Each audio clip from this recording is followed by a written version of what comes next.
स्वागत, आभार, खुशामदीद। मैं रघुवंशी खैर मकदम करता हूं आप सभी साथियों का। साल का अंतिम इंटरव्यू जो कि मुझे लेना था और आज मुझे आपके सामने अपलोड करना था, लेकिन मेरे मन में आया कि क्यों ना मैं आप लोगों से बातें करूं, क्यों ना आप लोगों से गुफ्तगू करूं। आज आप सभी हमारे परिवार के सदस्य जो मेरे इस चैनल से जुड़े हुए हैं, आप सबसे मैं बात कर रहा हूं, आप सबका मैं स्वागत कर रहा हूं। वैसे स्वागत तो आपका हमेशा सदा सदैव रहता है, लेकिन आज विशेष रूप से आपसे बातें करूंगा कि आखिर है क्या। वास्तव में देखा जाए दोस्तों, तो जीवन जो है एक संतुलन का नाम है कि जीवन में किस प्रकार से संतुलन हो और वह संतुलन हमें किस प्रकार से आगे ले जाए। तो इस संतुलन को समझाने के लिए एक कहानी आपके सामने प्रस्तुत करना चाहता हूँ। बात है, एक सेठ थे। वो अपने जीवन की कठिनाइयों से, जीवन की परेशानियों से और पारिवारिक कलह से बहुत त्रस्त हो गए थे, बहुत परेशान हो गए थे। तो उन्हें किसी ने सलाह दी कि पास की पहाड़ी पर एक महंत आए हुए हैं, एक साधु आए हुए हैं, उनसे मिलिए और आपकी समस्याओं का निश्चित रूप से समाधान करेंगे। तो कहा, इससे अच्छा अवसर क्या हो सकता है कि जीवन में कुछ नया करने का, एक नए महानुभाव से मिलने का मौका मिलेगा जो शायद मेरे जीवन में इस प्रकार का परिवर्तन लाए कि जो इसकी मुझे बहुत ज़्यादा आवश्यकता है। धन धान्य से भरपूर मेरा जीवन, लेकिन सुकून का कहीं नामो निशान नहीं है। और इस विचारों के साथ वह ऋषि के पास पहुँचते हैं और अपना सारा समस्या, अपना सारा दर्द उनके सामने साझा करते हैं। मुनिवर, वह फकीर, वह संत मुस्कुराता है और कहता है, मैं आपसे एक अर्ज करता हूँ। शहर आपका, जगह आपकी, सारी चीज़ें आपकी हैं। बस सिर्फ एक नया मैं आपके जीवन में जोड़ना चाहता हूँ।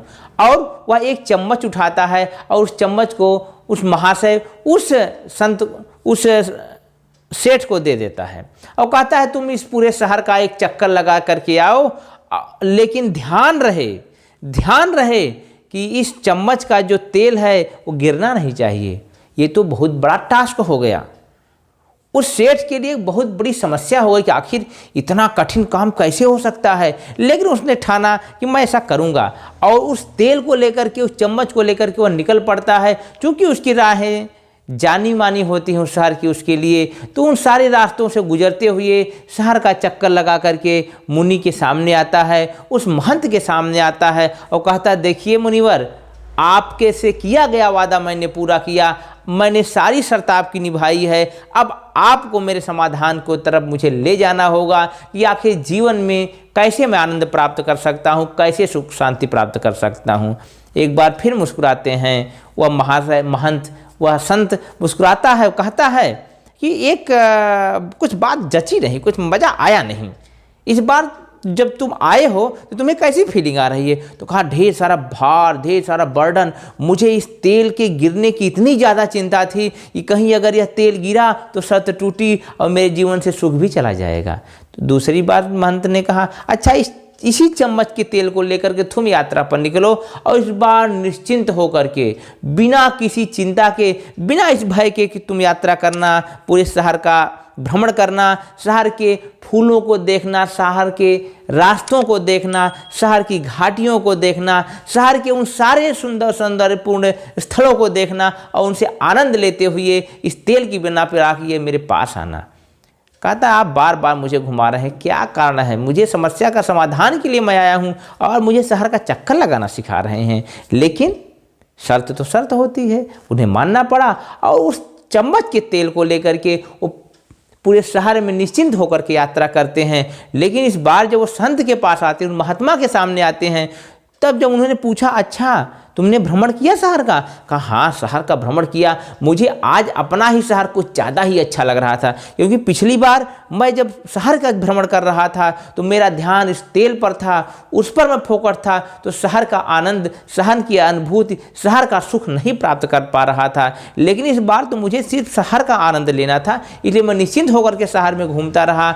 और फिर संत ने कहा कि तेल, वह औचक होकर के जब हाथ में चम्मच देखता है, उस चम्मच में तेल नहीं होता है, तो कहता है कि चम्मच का तेल तो गिर गया, लेकिन ये गिरना कोई शर्त के अंतर्गत नहीं था, आपने तो इस बार मुझे निश्चिंत छोड़ दिया था।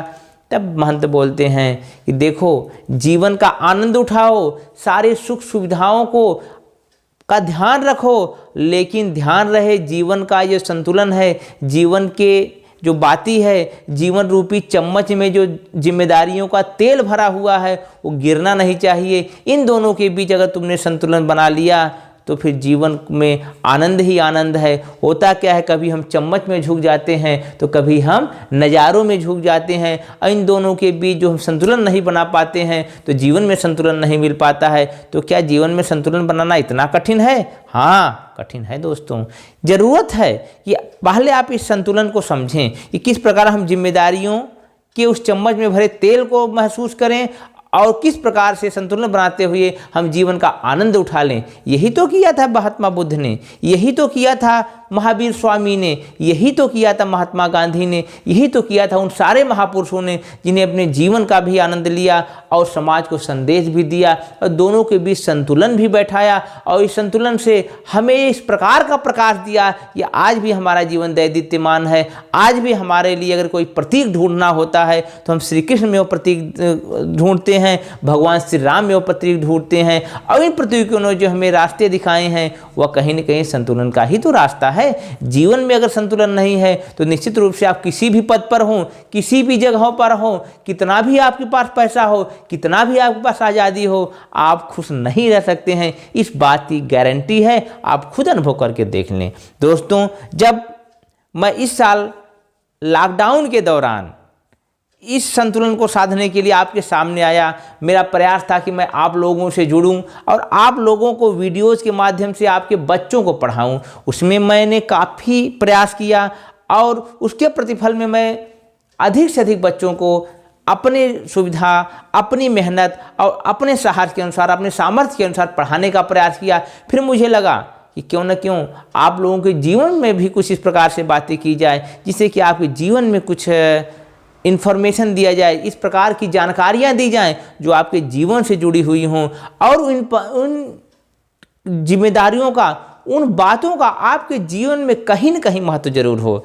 आने वाले समय में या वर्तमान में या आपकी आने वाली पीढ़ियों का उनको कहीं न कहीं आवश्यकता हो, जानकारी हो, या फिर यदि आप उस गलती को करते हैं तो उसका कहीं न कहीं परिणाम आपके जीवन में या आपकी आने वाली पीढ़ियों के जीवन में प्रभावित करता हो। तो मैंने पूरे साल भर पूरी परिश्रम के साथ, पूरी मेहनत के साथ, बड़ी ईमानदारी के साथ आप लोगों के साथ मिल करके अपना यह प्रयास जारी रखा और इसमें मेरी अर्धांगिनी, मेरी धर्मपत्नी का बड़ा विशेष योगदान रहा। वो कई मिनट, 20-20, 25-25 मिनट अपने हाथ में मोबाइल लेकर के खड़ी रहती थी और लगातार मेरे साथ लगी रही। तो मैं इस चैनल के माध्यम से उनको भी हृदय की गहराइयों से धन्यवाद देना चाहूँगा। और साथ ही साथ आप लोगों के लिए जो मैंने एक प्लेटफॉर्म लाने का प्रयास किया है, विद्या दान विथ रसल, उसे नए साल में नए रूप से आपके सामने पेश करने का प्रयास करूँगा। और मेरा वादा रहेगा कि मैं आपके साथ जुड़ा रहूँ, जिम्मेदारी के साथ, आपके सामने निष्पक्षता के साथ। सबसे ज़रूरी होती है कि आपका दृष्टिकोण क्या है, नज़रिया क्या है, क्योंकि नज़रिया बदलने से नज़ारे बदल जाते हैं। सच कहा गया है कि यदि आप किसी भी बात को देखने के 360 एंगल होते हैं, कोई भी देश में, दुनिया में, विश्व में कोई भी दुर्घटना, घटना, अच्छी बुरी खबर इस बात पर निर्भर करती है कि वो देखने का एंगल क्या है। जैसे कि मैं उदाहरण के रूप में अगर आपको बताऊं कि यदि कोई इस प्रकार की उपलब्धि भारत हासिल करता है, भारत कोई बड़ी उपलब्धि हासिल करता है, चाहे मंगलयान का सफल परीक्षण रहा हो या इस प्रकार की और घटनाएं होती हों, तो क्या पूरी दुनिया के लिए वो स्वागत के योग्य होती है? पूरी दुनिया उसको वेलकम करती नहीं। हमारा जो पड़ोसी, जो हमसे ही उत्पन्न हुआ पाकिस्तान है, वहाँ तो छातियाँ पीटी जाती हैं हमारी उपलब्धियों को लेकर के। तो इस प्रकार से मेरे कहने का मतलब है कि यदि आपके जीवन की कोई उपलब्धि हो या फिर किसी देश की उपलब्धि हो, उससे सभी लोग खुश हों बिल्कुल ज़रूरी नहीं है। लेकिन क्या उस उपलब्धि से आप इसलिए पीछे हट जाएं कि वह दूसरों के लिए ईर्ष्या का या कष्ट का कारण है, तो ये भी उचित नहीं है। तो आप मेहनत करते रहिए, अपनी जिम्मेदारियों से जुड़े रहिए। हाँ, जिम्मेदारियाँ इस प्रकार की होनी चाहिए जो किसी के प्रति दुर्भावना न उत्पन्न करती हों। हाँ, जहाँ जरूरी हो तहाँ आप इस प्रकार की बातें कर सकते हैं, लेकिन ज़रूरी नहीं कि आप दुर्भावना पैदा करें और अपने नज़रिए को हमेशा स्पष्ट कर रखें और उसमें एक सकारात्मकता, एक पॉजिटिविटी रखिए। और वर्तमान में इस देश के साथ, जैसा कि आप लोगों ने देखा, लॉकडाउन लंबे समय तक रहा और उसका हमारी अर्थव्यवस्था पर बुरा प्रभाव पड़ा और हमारी अर्थव्यवस्था पहले से स्लो चल रही थी और वह और नीचे चली गई। तो हम लोगों की भी तो एक जिम्मेदारी है इस देश के लोकतंत्र को हम तभी बचा सकते हैं जब कि इस देश में विकास की गंगा बहे और इस देश के आसपास के जो हमारे पड़ोसी दुश्मन देश हैं, जिन्हें हम विरोधी देश कह सकते हैं, उनके विरुद्ध हम एक मजबूत रूप से खड़ा हों। वास्तव में दोस्त दुश्मन की यदि हम बात करते हैं तो हमें समझना हो, जहाँ तक मेरा अपना दृष्टिकोण रहता है, यह बात बड़ी साफ होती है।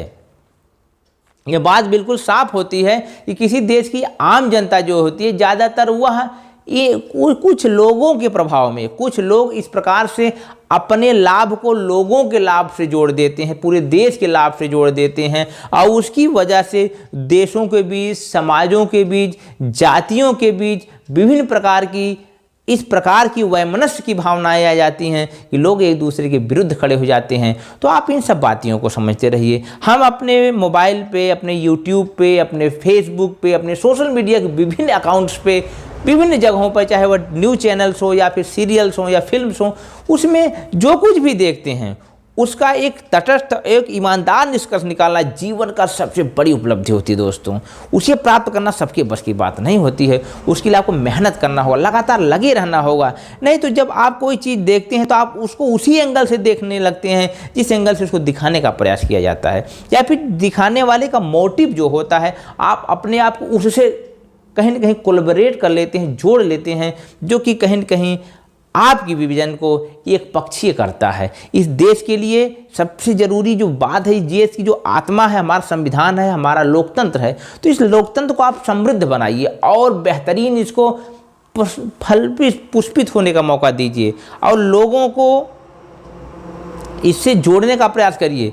और आप जरूरी नहीं कि सरकार का विरोध करें, सरकार की सही नीतियों का समर्थन करना भी आपकी उतनी ही जिम्मेदारी है जितना ही गलत नीतियों का विरोध करना है। अब हमें किसी सरकार को लेकर के परेशान नहीं होना चाहिए, हमें स्पष्ट रखना चाहिए कि सरकार की नीतियां लोगों तक कैसे पहुंच रही हैं और लोग उससे कैसे प्रभावित हो रहे हैं। मैं इस प्रकार की बातें करके आपको भाषण नहीं देना चाहता हूं और साथ ही साथ ना ही आपको बहुत ज़्यादा मैं समझाने की कोशिश करना चाहता हूं। मैं चाहता हूं कि आप नज़रिए पर अपना ध्यान रखें। आप जिस भी फील्ड से जुड़े हुए हों, आप प्रतियोगी पृष्ठभूमि से हों, प्रतियोगिताओं की विभिन्न परीक्षा प्रतियोगिताओं की तैयारी कर रहे हों, अपना बिजनेस कर रहे हों, या फिर समाज के किसी भी क्षेत्र से आप जुड़े हुए हैं, तो सबसे ज़रूरी ये है कि इस देश को आप एकजुट रखिए।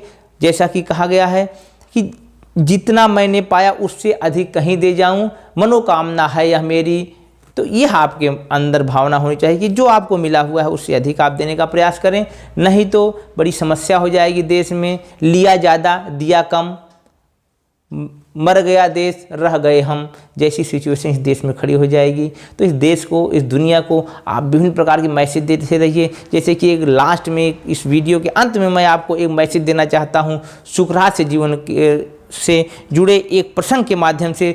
ऐसा है कि सुकरात जब जीवन के अंतिम क्षण में आ गए थे, जब उन्हें मृत्युदंड विष पीना था, कि मृत्युदंड के रूप में विष दिया जाने वाला था, उसके एक रात पहले वह अपने काल कोठरी में बैठे हुए थे कि बगल से एक सुरीली, एक मधुर संगीतमय धुन उनके कानों में जाती है और वो अपने उस प्रहरी से पूछते हैं जो उनके जेल की सुरक्षा कर रहा होता है कि आखिर ये सुरीली ध्वनियाँ कहाँ से रही है। तो बताता है कि बगल में एक नया सजा याफ्ता कैदी आया हुआ है जो कि किसी वाद्य यंत्र का बजा रहा है और उसी का यह सुंदर सुरीला संगीत है। तो मन में उत्पन्न होता है सुकरात के भाव कि क्यों ना मैं संगीत के इस ध्वनि को अपने आत्मसात करूं और इस वाद्य यंत्र को सीखूं। तो उन्होंने कहा मेरी अंतिम इच्छा है कि उस व्यक्ति को बुला करके मुझे यह सिखाने का मौका दें और मैं इस वाद्य यंत्र को सीखना चाहता हूं।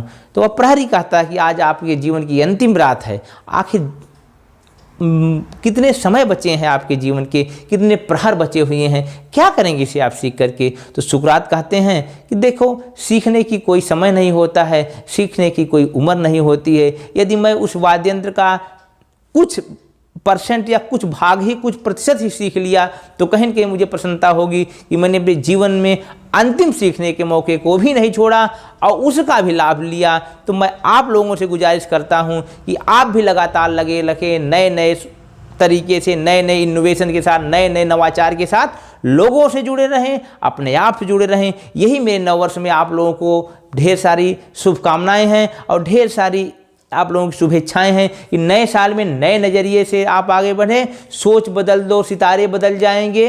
सोच बदल दो, सितारे बदल जाएंगे। नज़रिया बदल दो, नज़ारे बदल जाएंगे। और किश्ती बदलने की ज़रूरत नहीं, दिशा बदल दो, किनारे बदल जाएंगे। तो आप नए साल में नए सोच के साथ, नए जोश के साथ आगे बढ़िए। इन्हीं शुभकामनाओं के साथ, इन्हीं बातों के साथ आपके गुफ्तगू के लिए कि आप अपने बारे में सोचें, देश के बारे में सोचें, उचित अनुचित के बारे में एक ईमानदारी पूर्वक सोचें। मैं इन्हीं उम्मीद के साथ और साथ ही साथ इस गुजारिश के साथ एक अपने थोड़े से रिक्वेस्ट के साथ आपसे विदा लेना चाहता हूं। यदि मेरे प्रयास आपको अच्छे लगते हैं, आपको लगता है कि मैं समाज में सकारात्मकता फैलाने के लिए, आप लोगों जुड़े रहने के लिए मैं कुछ प्रयास कर रहा हूं, कुछ काम कर रहा हूं, तो इस चैनल को सब्सक्राइब करिए, बेल आइकन दबाइए और साथ ही साथ लाइक करिए। तो फिर मिलेंगे जल्द ही किसी गुफ्तगू में या फिर रविवार की चर्चा में या कुछ अन्य स्तंभ में। मुलाकात जारी रहेगी, आपसे संवाद जारी रहेगा। उम्मीद है आपका वर्ष भी नए खुशियों के साथ, नई प्रसन्नताओं के साथ जारी रखें। तो दोस्तों, मिलते हैं अगले वीडियोज में इस उम्मीद के साथ कि आप लोग प्रसन्न होंगे, खुश होंगे। बहुत बहुत धन्यवाद। नमस्कार।